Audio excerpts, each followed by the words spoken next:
folks. New day, new reports on the Warriors roster construction. First one, Kevon Looney. Potentially extending with the Warriors' mutual interest. What would be the deal? How would they do it? Is it worth it? Should they do it? We're going to break it down on this episode of Warriors Digest. Secondly, Warriors Plus Minus podcast talked about DiVincenzo, KP, Derrick White, and Bobby Portis Jr. and Coby White, as free agent targets, trade targets for the Warriors. Would that work? Would it not work? How would that go? We're going to break it all down on this episode of Warriors Digest. So if you like these types of videos, please subscribe to Warriors Digest so you don't miss anything. I've been breaking down draft picks, the trades. NBA draft is 2 weeks away. We're having a Game 7 in the finals. Let's go. Arthur is doing a great job, of course. Dual videos, all that for you guys. So subscribe so you don't miss anything. Help us get to 15,000 fans by the start of next season in September. 2.5 months, 3 months away. I think we can do it. So the report. The Golden State Warriors and Kevon Looney have mutual interest in working out an extension, sources tell Ball Report X.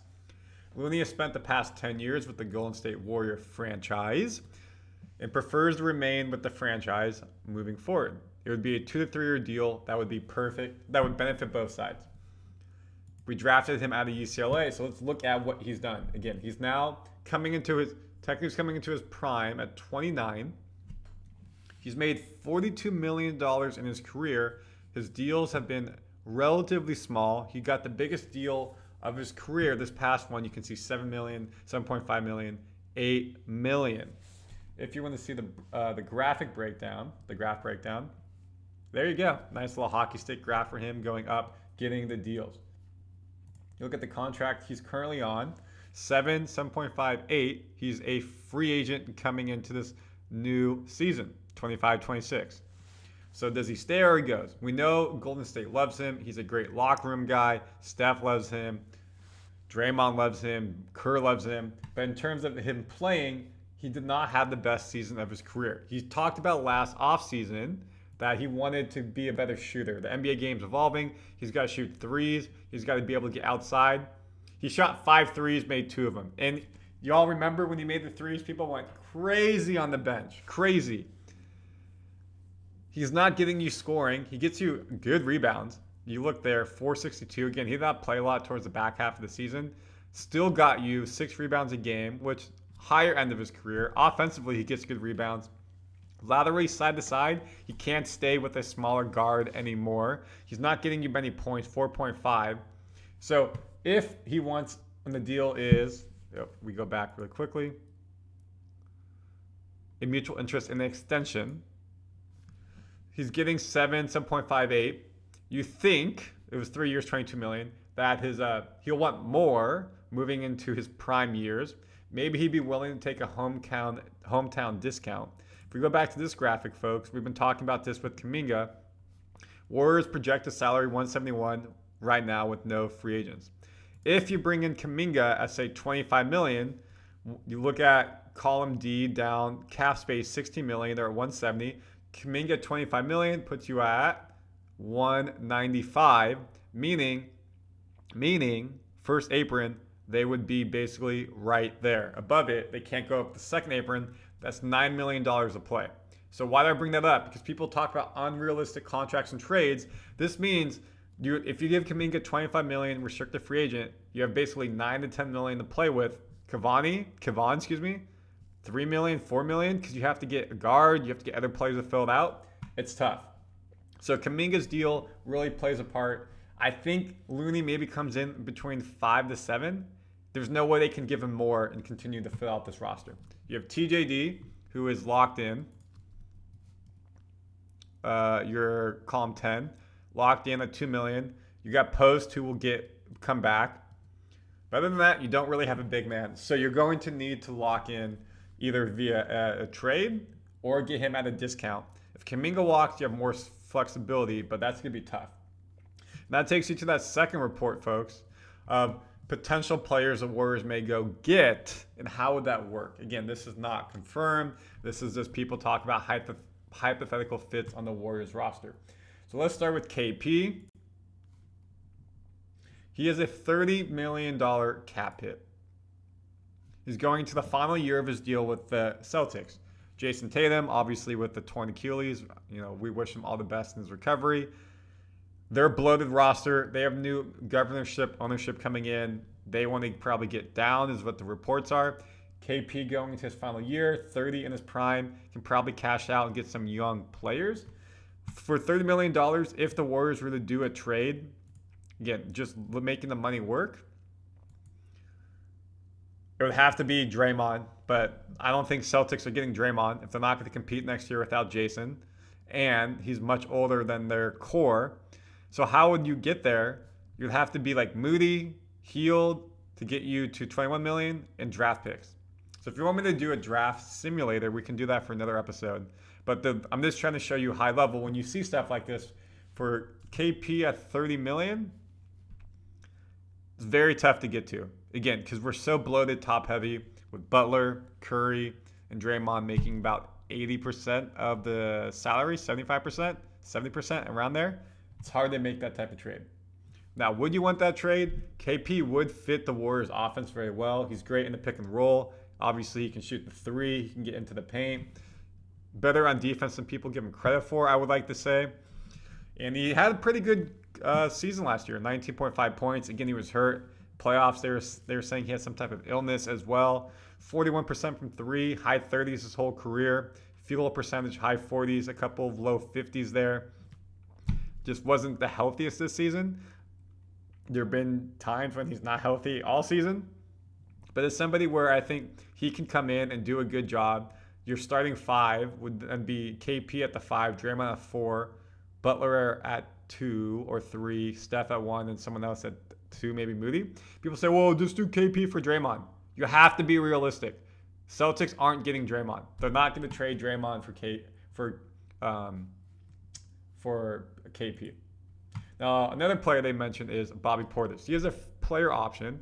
So if he doesn't think, obviously, Lillard, with his injury, the Achilles, we wish him all the best. Coming back. Is Giannis going to come back? Maybe he opts out of his deal, becomes a free agent. He's got the player option, $13 million. Maybe he's like, hey, you know what? I want to go to a better team. That $13 million can be much more durable for the Bucks. They're trying to do a full rebuild. And for $13 million, we can make that happen.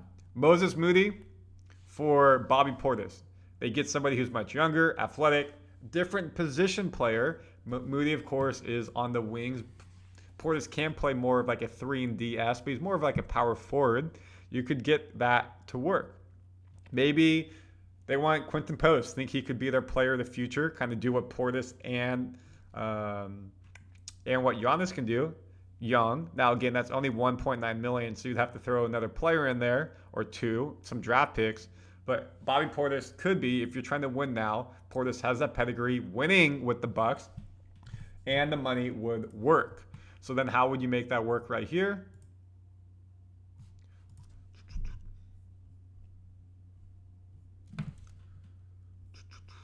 Why is it not zooming in? Sorry. He's giving you 13 to 14 points a game. Look at the games played. Look at the minutes played.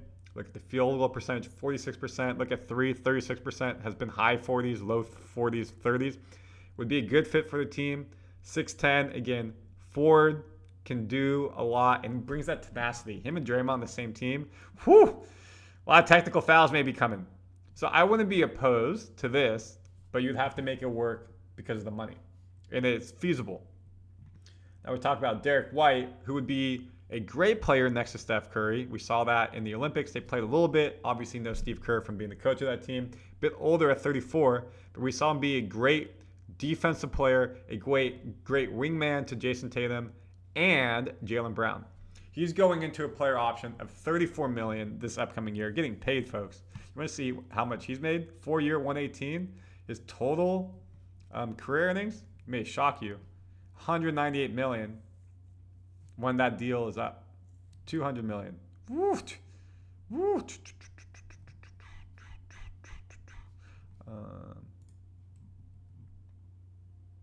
So, not going to happen, folks, because right now he's going into this new deal, 28, 30, 32, 34, player option, 28, 29. If I said that wrong, a couple moments ago. I apologize. So for us to even get a Derrick White, again, you're going to have to trade Draymond. You don't have enough salary to get up there. Maybe Kuminga signs at 25 and they want to get younger. They want Kuminga to replace Jason Tatum this year. And then you have Kuminga, Brown, and Tatum as your big three moving forward. It would be Kuminga plus another player. So again, you got to look at who you have. Moody, draft picks, Buddy Hield. But again, you're trying to make the money work. And Derrick White, again, defensively, offensively, is a very solid, good player, all-around type of player. 16 points per game on average this year. A great third scorer next to Butler, next to Curry, can guard multiple positions on the perimeter. Not as well down below, but can get there sometimes. 38% from three consistently year over year the past 3 years. Now, a player who's been with the Warriors before, DiVincenzo, who then went over to the Knicks. Now he's with the Timberwolves. Can you look at him right here? He has 2 years left on his deal, 12 million. So this would have to be a trade with the Wolves. I don't know why the Wolves would trade him. He was a pretty big piece for them, a lot of threes. Kind of comes and goes in games, which was unfortunate. That was the issue with the Warriors. But at $11 million, if they're trying to maybe get a younger player, DiVincenzo's 29. Again, that's where you go Moody at $12 million right there. If they wanted to get a bit younger, maybe a bit more athletic on the wing size. I don't think you do sign trade for Kuminga with that. Other than that, there's not a lot there. I don't think they'd take Buddy for DiVincenzo unless they want a little bit more height. DiVincenzo this season played 62 games, shot 39% from three, always around the past 3 seasons around 40%. Got better as his career went on. We know he was prolific in college, started a bit slow. Points went down this season. Obviously, you see there with the Warriors 22, 23. Played a lot of games for us. Was a fan favorite here in Golden State. Was just inconsistent shooting. I just don't see that trade happening. I don't think it makes as much sense, especially if you have Buddy Hield, kind of the same player. We saw Buddy towards the end of the season did a nice job with defense. Then the last they talked about was Coby White. He's going into his final year of the deal with the Bulls. No restricted, no player option, just straight deal, $13 million. Bulls, if they don't want to keep him, if they think somebody is better, he's only 25, still has many years going to his prime, then this could be another trade. Again, 6'5", 195, could be potentially your point guard of the future after Curry leaves. Does that mean Brandon is gone, or they play a 2-point guard type of system with Brandon and Coby White? Maybe one moves over to shooting guard. He shoots 37% from three consistently the past 3-4 years, high 30s, which is great, 20 points this season. I just don't know why the Bulls would let him go. They're trending up right now. They got Giddey. They have a high draft pick. So I think they're going to probably not do this. We've seen talk about sign and trade with Kuminga. Maybe they want Giddey to be that type of guy. He's not really a point guard, though. But you could, again, do the money work. Maybe, again, you go to here. If Kuminga signs for 15, 20 million, then you can make the money work. Draft picks, Moody there. I would be down to take Coby White. I would be down to take Derrick White, but it's not going to happen contract-wise. I'm not taking DiVincenzo. I would take KP. It's not happening contract-wise. Bobby Portis could happen, and it would just be making the money work. So again, you see stuff online. Some of it is real, some of it is not, and that's where you have to go do your own homework. And that's my job for you guys is let's talk about what you see and not just do this theory and like, hey, does it work, does it not work? Dive into the numbers and how would it actually fit? So comment your thoughts. Would you take any of them, not any of them? Subscribe. And of course, give me your feedback. I want to make sure we're giving you the content that y'all want. Go Big Red.